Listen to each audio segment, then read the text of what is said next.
I'm King Gerald Jones, and this is another episode of Thousand Bodies Podcast.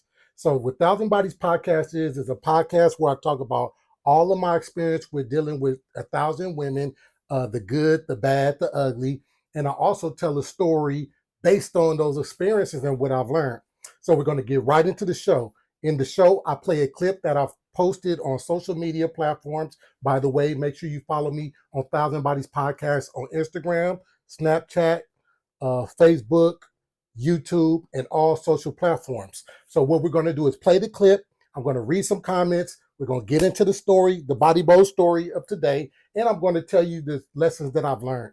The topic today is how to provide as a man with your finances. Again, how a provider should lead his family financially.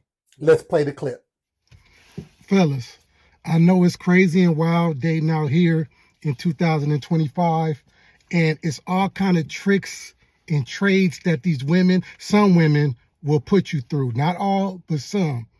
And you have to remember that the woman came from you. You have to remember that you are the leader. You have to remember that a woman should be a submissive vessel to you and what you got going on. With that being said, there's a lot of tricks and trades that I know to dodge and navigate through not so good women. But I got one for you. I have one conversation that you need to have with a woman that will help you navigate if she's a good woman or not. So women feel that you're supposed to provide and protect, and I agree. So when you ask a woman who's been working, a woman who you just met and she has a career, she's been doing her own thing, but she wants you to provide and protect. So you asked her, okay, if I'm providing for you, then what are you doing? Are you still working or you stop working? If she says she's going to keep working, you asked her, well, if I'm paying everything, bills, mortgage and everything, what are you doing with the money that you're making as you're working? This right here will let you know where her head is at. If she says, well, the money is mine, or the money belongs to me, or I'm not doing nothing with it, then you know that's not a good woman. Because to be honest with you, she's supposed to be a submissive vessel to you.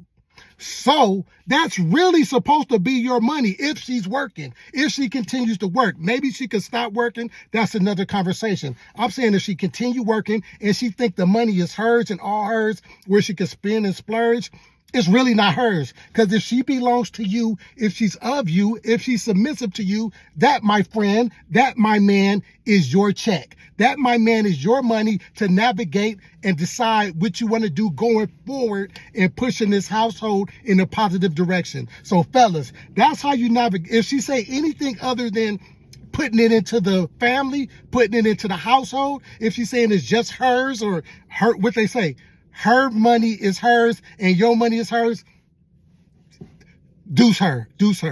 Thousand Bodies Podcast.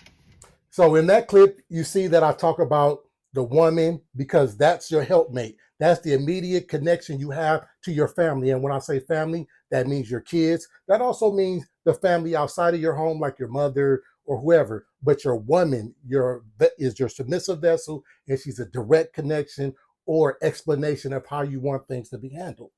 A lot of people, well, understandably, the lines have been blurred because of the day and the age we live in today. But it is still designed for men to be the provider. So I do agree with that. And it's designed for the man to be a leader and a woman to be the submissive vessel. So let's talk financially. If your woman, see with me, I'm only going to date a woman that's working because we unfortunately live in a day and age where you're able to work. A woman is able to work. So why not get the most and contribute to the family and take your family further in a positive direction? So with the working woman, she still is designed to be submissive. I know a lot of women, well, from my experience, a lot of women want you to make more than them. A lot of women want you to be taller. A lot of women want you to be stronger. And there's absolutely nothing wrong with that. That's what it's designed for. And that's to encourage submission. So with that submission comes a woman who's, well, let's say this. If your woman is working, that is your money as the man, as the provider. If you're allowing your woman to work, that too is your income. And I know it's a little iffy and a little shaky and a little cringeworthy for women, especially independent women, to hear that. But if you're really a submissive vessel, if you're really genuinely there for that man and going in the direction that he wants to go as a leader, then it shouldn't be cringeworthy at all. If it is, you might need to analyze, why are you really submissive to this man? Is it because he's financially taking care of you? Is he because, or whatever the reason is, if it's not you submitting everything to him, and we're talking about finances, we're not going to get into the other. Financially, then are you really submissive? Are you really there for the genuine reasons? So, as I said before, a woman's money is yours, but let's talk 50-50. Or on the contrary, let's not talk 50-50, because I don't agree with the 50-50. I don't think, I know in social media, a lot of conversation is 50-50. Should a man be doing this? What should a woman be doing this? Is it 80-20? For me, for you, what you should be doing in your household to gain the maximum, what do I want to say? To gain the maximum opportunity for your family to go move further in a positive direction. I do 100-100. There's no 50-50. There's no any kind of splits. It's 100-100. Whatever I make, it goes inside of the bank. Whatever she makes, it goes inside of the bank. Now we do have conversations. It's not like I just shut her out like she don't have any say. We have intellectual conversation. We have healthy conversations on where this should be going. And as a man, as a leader, you should be open to, and hopefully you chose a wise woman, you should be open to her knowledge and what she has to say. Because I know I am. I know I have an intelligent woman. So I'm going to always be open into what she has to say. And ultimately, yes, I'm going to make the last decision. Ultimately, I'm going to decide what we're going to do with this money that we put 100 in. But I'm very much so aware that I have an intelligent, submissive vessel. So I am aware and I am listening. In another clip that I posted on social media, it talked about women being naturally expensive. It has been going around on social media that women are naturally expensive. Now, I said this. I agree, women are naturally expensive if you're speaking or looking to the Eve in them. If you're listening to the vanity, if you're listening to the ego, if you're listening to the greed, yes, women are naturally expensive. Hair, weaves, nails, lashes, all of those things are vanity things. As men, we are designed to provide and designed to protect. Provision is roof over the head. Provision is clothes on her back. Provision is food in her stomach.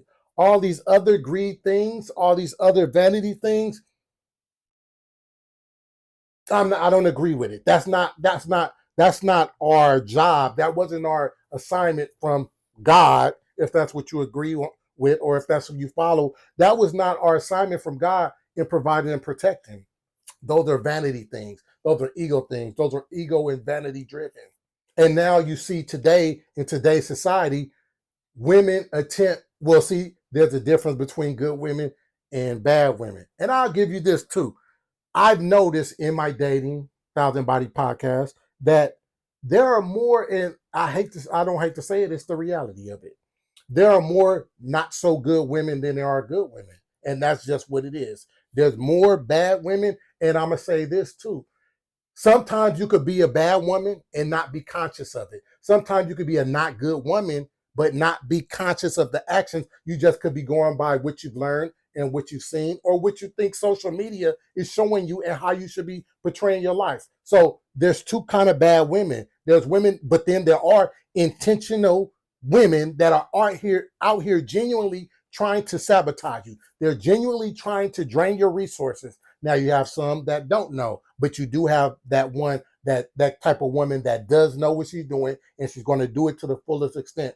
You want to stay away from her, of course. You want to stay away from the bad woman who doesn't know consciously as well, but she can be taught. She can be talked to. She can be unbrainwashed, so to speak. Her brain conditioning can be reversed. Speaking of women draining you from your resources, let's talk about the vagina. Good thing to talk about, huh? Let's talk about the vagina. The vagina is like a cup. It's an empty cup. It's a cup that's always that'll never be full. That's the same way a woman's openness is. That's how much she'll drain. But you as a man, you as a provider, you as a leader, you are to regulate those needs. You are to regulate those wants. You are there to regulate. If she's truly, and I know this might sound, all of this sounds strange, and if it does sound strange to you, you may not be a submissive vessel. This, again, like I always say on my show, is king talk. This is king and queen talk. This is not social media talk. This is king and queen talk. So I hate to say it, but if you're not on it, you're not on it. You might be on pond talk. You might be on night talk. You might be on clown gesture talk. But this is definitely king talk. Back to the subject. So I know a lot of things are cringing. If you find yourself cringing at the submission and the act of submission, you have that right to not tune in. But if you are trying to learn how to be submissive and get you a man, because I will tell you this, if you have a man, if you genuinely have a good man in a genuine relationship, he's going to require for you to be submissive. Anything else is not going to work. It's not going to work too long. It's not going to last. You're going to find yourself in a relationship that you think you want, the fairy tale, but it's not happening. But as I was saying, a vagina is an open void. So you as a man have to regulate those needs. You have to regulate those wants. Because if you allow her, she will drain you of those resources because that void can never be full. That goes mentally, that goes financially, and that goes physically. As I said before on different shows, that's why you don't dive too much into a woman's emotion, but that's another show altogether. But staying on topic, getting back on topic, you can operate, and I always like to reference nature, because nature gives you the true definition of how we should be acting. And I always references the brain size. I reference the bird brain, and I reference the king of the jungle, which is the lion. So you take the bird and you take the lion. If you notice in the bird kingdom, which is a bird brain, which is a small brain to operate, you have the male trying to vie for the love or the attention of the female bird. That's not how things are supposed to be. Yeah, society, they have you thinking that, but of course, look at where we at. As opposed to be and we're talking about brainwashing and brain condition. Look at where we're at as a society. So you have the men thinking that they need to be buying and winning over like peacocking. You need to be making this big show for a woman, and that's the furthest from the truth. What you need to be doing is operating out of a lion's kingdom. Now, I don't know if you guys watch National Geographic or you even study the lion. So in the lion kingdom, and this references a dowry as well. We're going to get to the dowry. But in the lion kingdom, he doesn't even accept the attention or give attention to a female lioness unless she's showing them that she wants to be there and be there for them. The way she does that, who knows? The way she does that, let me tell you. I bet you didn't know. So the female lion will go out and hunt. The female lion will go out and hunt some prey and bring it back to the male lion, to the king of the jungle. And she won't eat it. She won't eat any of it. She won't feed it to her kids. She will submit that prey to the king of the jungle, which is the lion. So now if he accepts to eat it, that means he's accepting her. He's accepting her relationship. If he doesn't, that means he don't want her. But in that scenario, you see her submission is, this is for you. Now, as she becomes a part of his harem, then he allows her to eat. He allows her. But if you look at the dowry of it, if you look at the substance of it, she's submitting. She's showing that she wants to be a part of this man. Now, let's make reference to this. I also noticed a lot of things have been going around about who's the prize. I don't like to use the word prize. And if you're a Christian, because I know a lot of Christians reference this, and they say, what do they say? They say, he who finds a wife finds a good thing. And you're right. That is a good thing. A wife is a good thing, whether it's mental, whether it's physical, or whether it's financial. So yes, I agree. He who finds a wife finds a good thing. But nowhere in the Bible says prize. That reference doesn't say prize. So you guys are putting your modern ideology and your modern thinking on who's a prize, when in fact that has nothing to do. So having something good doesn't mean that it's a prize. So Let's talk about what a prize is. Or let's talk about the rarity. Let's talk about what makes gold better than silver. Let's talk about what makes platinum more expensive or better than gold. And guess what that is? It's the rarity. It's the rarity of that substance. So I say that to say, if you know about the ratio from woman to man, there's 7 women to 1 man, making the man a rare species. You ask why? Because there's wars. There have been wars since the beginning of the time where men get killed. There's jail. There's been jail since the beginning of the time where men get captured and put in jail and then never see their family again. But they have what do I want to call it? They have supersized it in today's society. So there's a lot of men getting killed, more men getting killed, and more men going to jail. So the ratio is way higher. With that being said, the rare species or the rarer sex is the male. So thus, if we're talking about prize and what's rare, then it would be the man. But let's not talk about prize. Let's just talk. And I want to ask you guys a question. Comment this in the comments and let me know. As a woman, do you raise your son and tell him, look him in his eyes, look your son in his face as he's becoming a man and tell him he's not a prize? Do y'all do that? Or do y'all just try to force that on men who y'all are dating or men who y'all want stuff from? Do you look, and comment women, do you look your man, your sons in the eyes, who's growing, who's being molded, who's going to be a figure in this world? What figure he's going to be depends on you as a woman, depends on you as a mother. Do you look your son in the eye and tell your son he's not the prize? And on opposing, because the woman is also a prize, but we'll talk about why she's the prize. I just don't understand the debate on it. I just don't understand the conversation as a total. But in the comments, males, men, fathers, do you in tow look your daughters in the eyes and tell them they're not the prize as well? What are you guys telling your children? I know the biasness comes when you're dating and you want what you want and you want to make it seem like you're just as high commodity, so to speak. So I get it. But I want to get down to the nitty gritty and the root of it. And you do that through your offspring. So what are you genuinely telling your kids? Are you telling your sons that they're not the prize? That's crazy. Are you telling your daughters they're not the prize? That's even crazier. So get into the dowry. Getting back, I hope I'm not too far off subject, and I'm hoping I'm breaking it down so you guys can understand. Like I was saying, getting back to the bird versus the lion. You have the bird, who's what men are doing now. They think they need to take women on trips. They think they need to buy bags. They think they need to pay bills. I used to tell my brother this: a woman will use you for what you can do for her, but she will love you for who you are. So it's all right. And this is even for me in my life, in my dating, in my Thousand Bodies. I learned that women love you for who you are, how you carry yourself, what you do for yourself, your morals, your standards, genuinely. Now, anybody could give you some sex or give you some attention for what you're doing for them, but is it genuine? Is it right? Is it good? Is it? So I'm going to end that. So let's get into the comments of the clip.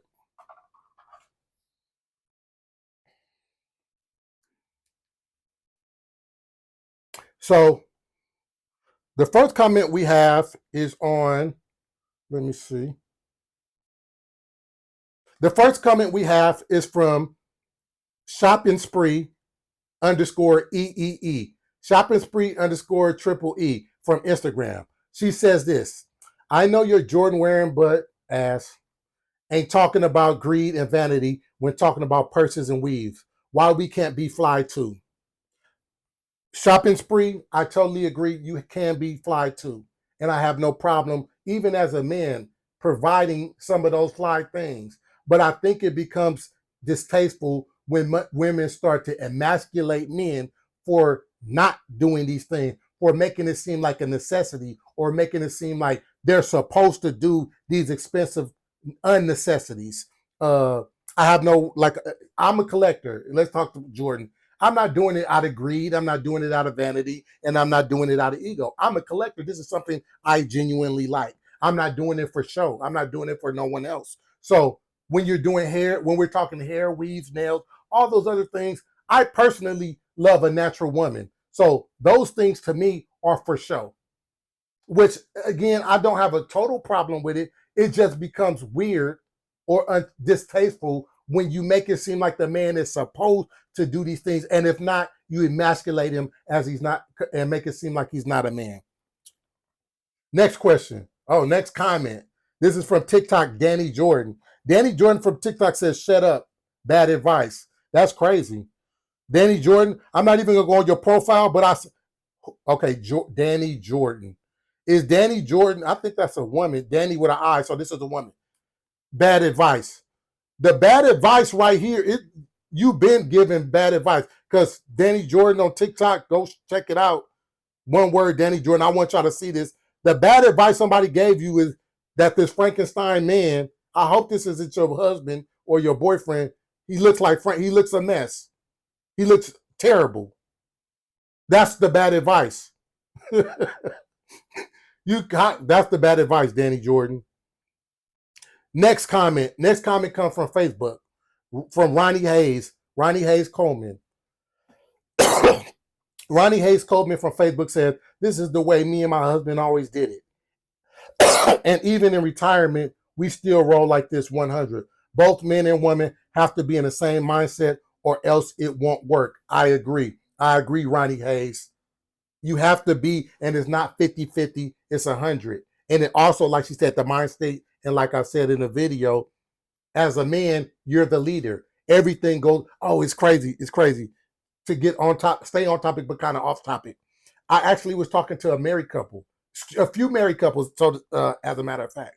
And did you know that they don't have joint bank accounts?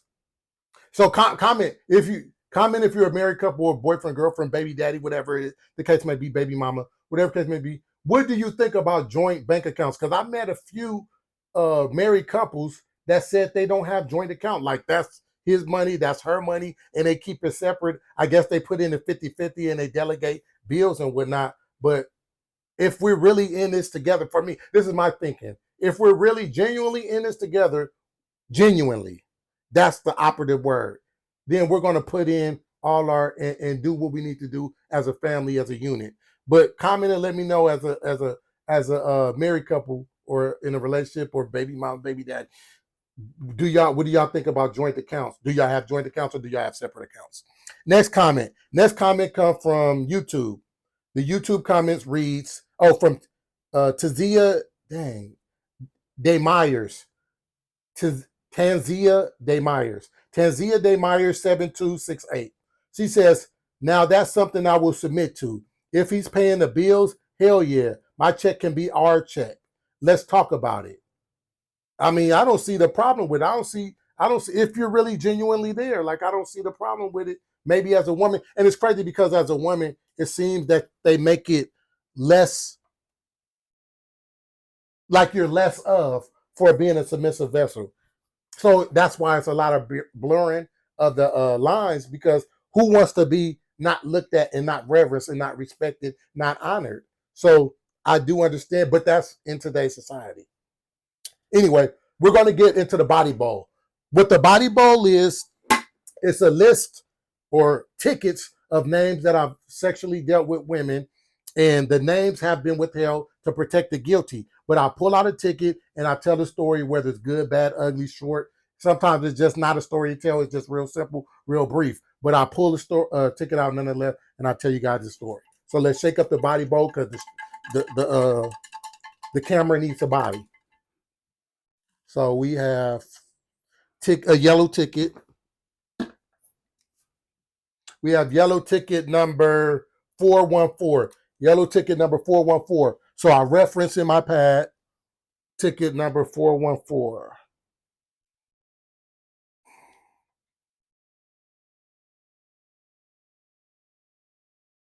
414. Okay.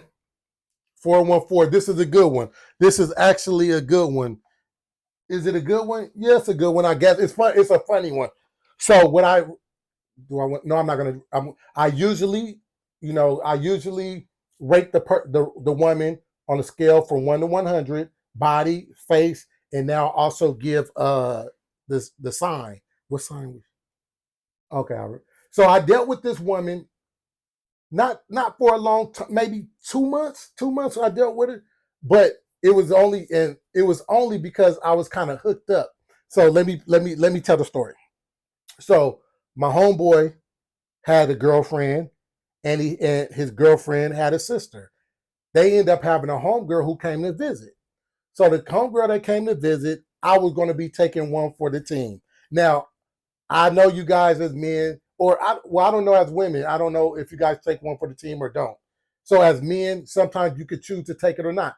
We had a little oath or a pact as no matter how bad she looked, no matter how terrible she was, no matter the circumstance, you're taking one for the team. And when I say taking one, you might think sexually. No, it's not always going to be sexual. It's not always going to end with sex. It just means the occupier. Like if we go out, she's kind of who you need to talk to and give her some attention. So we had a pack or oath. You got to take one for the team. Now we're not just doing silly shit like meeting people, but if it was genuine, you got to take one for the team. So that was our oath and our pact. So I'm supposed to take one for the team this night. Her sister, my homeboy's girlfriend and his sister had a friend coming over, and I'm supposed to keep the friend occupied. So boom, we had a little night. We went to the movies. We did some stuff. We went to movie, get something to eat and whatever. So let's talk about meeting her. So they pull up and we pull up. I see them and they see us. I see the third girl. And guess what? She looks cool.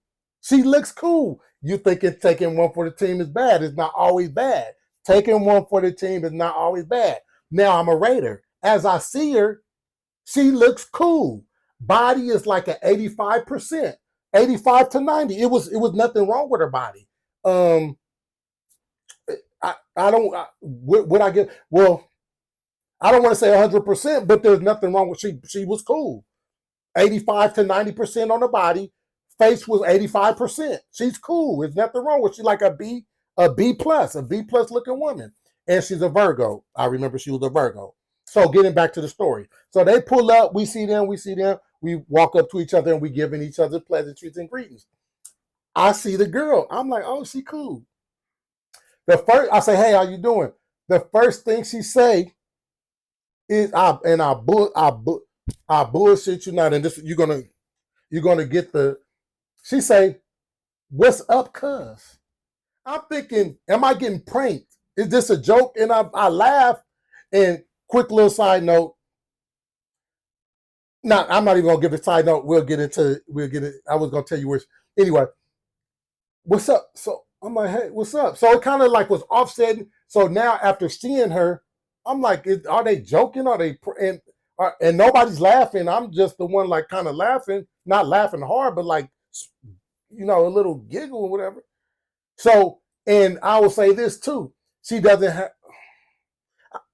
She reminds me of a nigga because she doesn't have the soft spoken type voice. She's like talking like aggressive, like a not a man, but she's talking like, and she's not a man. She's a woman. She's a girl, and I'm tripping because she's kind of like, I don't want to. She's like aggressive. So anyway, as the night go on, she's keeps saying "cuz," and we go. Like I said, we went to the movies. We went to get something to eat, and as the night is going on, she keeps saying "cuz."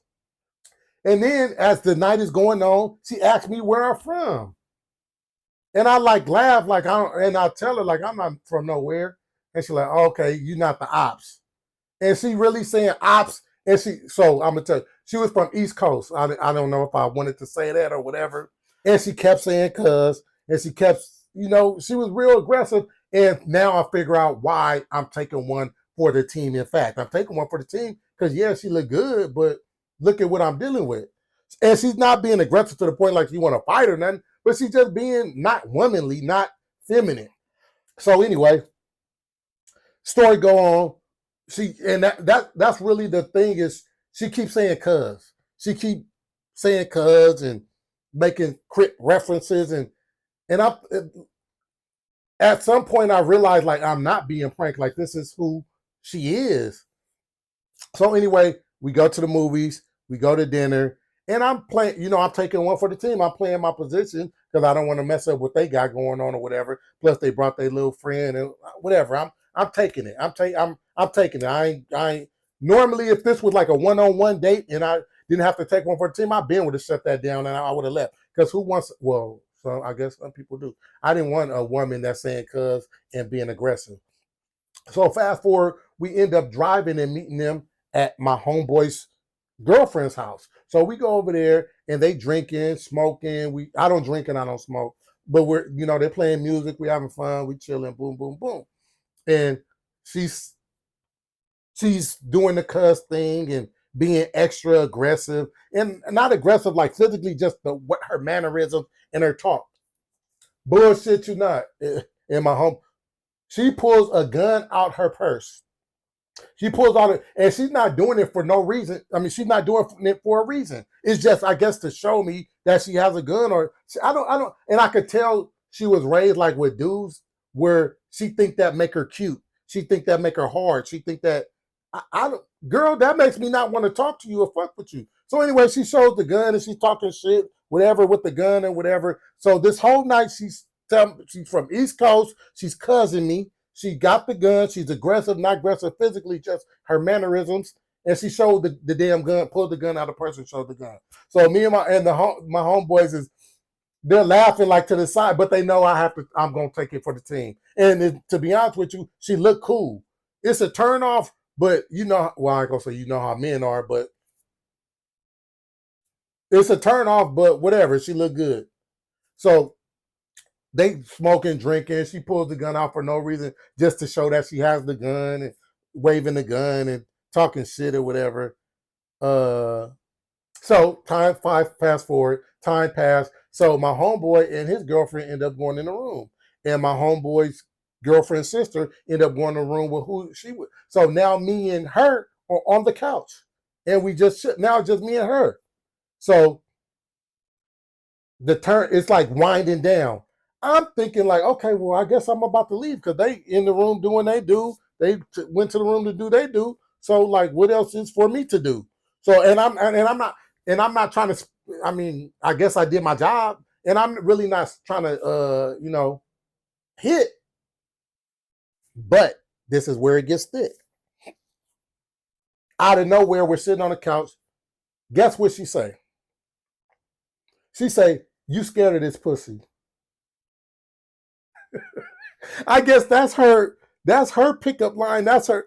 She tells me that I'm scared, and to be honest with you, I guess it worked because not that I was like, oh well, I'm not scared, but I am playing along with it. Like, well, nah, I'm not scared, and I guess, but for her to put that out there, now I guess she want me to fuck. She want me to. So she say, "You scared of this pussy?" So I'm laughing like she's like, "You are. You scared of me? You scared of this pussy?" And this is how she's, I guess, seducing me, which it ultimately obviously worked, whatever. But I don't know. I don't think you have to do too much to seduce a man. If a man gonna fuck you, whether you talking or not talking. So anyway, getting back into the story, she tell me I'm scared of the pussy. We have that banter back and forth about me not being scared of the pussy. Long story short, I end up smashing her on the couch. And like I told you, she looked good. It ain't nothing wrong with her. She looked good.